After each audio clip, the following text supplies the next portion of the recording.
आणि अधिकची माहिती जाणून घेऊयात। आमचे प्रतिनिधी तुषार कोहळे सध्या आपल्या सोबत आहे। तुषार, नागपूर मधला जो लक्ष्मी भुवन चौक आहे तो अत्यंत महत्त्वाचा असा चौक आणि इथेच खरं तर सभा सुद्धा होणार आहे, कारण रॅलीची सांगता कदाचित या ठिकाणी होणार आहे। कसं नेमकं असणार आहे हे सगळं नियोजन आणि लक्ष्मी भुवन चौकाचा परिसर सध्या त्या होर्डिंग्सनी गजबजून गेलेला दिसतोय। निश्चितच जर का बघितलं तर देवेंद्र फडणवीस हे दक्षिण पश्चिम विधानसभा मतदारसंघाचं प्रतिनिधित्व करतात।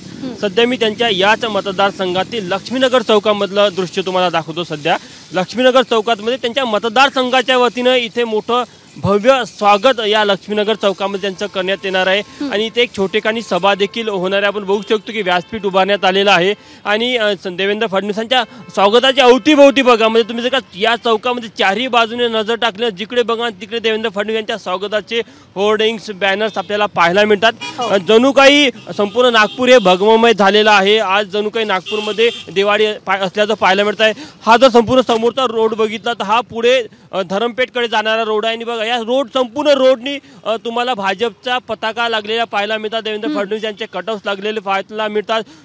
जागोजागी गेट्स केलेले आहेत। त्यावर तुम्हाला लक्षात येते की नागपूरमध्ये सध्या आज कशा प्रकारचं वातावरण आहे आणि दक्षिण पश्चिम विधानसभा मतदारसंघ त्यांचा जो आहे त्या दक्षिण पश्चिम मतदारसंघाच्या वतीने लक्ष्मीनगर चौकामध्ये आज त्यांचं जंगी स्वागत करण्यात येणार आहे। आणि महत्त्वाची गोष्ट की इथनं गेल्यानंतर पुढे लक्ष्मी भुवन चौक पडतो। लक्ष्मी भुवन चौकामध्ये देखील एक त्यांचं मोठं जंगी स्वागत होईल आणि तिथे समारोपीय एक भाषण देखील होणार आहे। मात्र देवेंद्र फडणवीस यांच्या स्वागतासाठी भाजपचे जे कार्यकर्ते मागच्या एक आठवड्यापासून तयारी करत होते आणि ती तयारी त्यांची पूर्ण झालेली आहे। ते आज नागपूरच्या रस्त्यावर आपल्याला पाहायला मिळतं की नागपूरकरांचा देवेंद्र फडणवीस हा आज पहिल्यांदा नागपूरमध्ये येत आहेत। त्यामुळे त्यांना या गोष्टीचा जास्त आनंद आहे की त्यांना 2019 आणि 2022 मध्ये संधी मिळाली नाही, ती परत एकदा त्यांच्या जंगी स्वागताची करायला मिळत आहे। अगदी ही संधी मिळणार आहे आणि त्यामुळे मोठा उत्साह मोठा आनंद नागपूरकरांमध्ये आपण बघतोय। खूप खूप धन्यवाद या माहितीसाठी। एबीपी माझा, उघडा डोळे बघा नीट।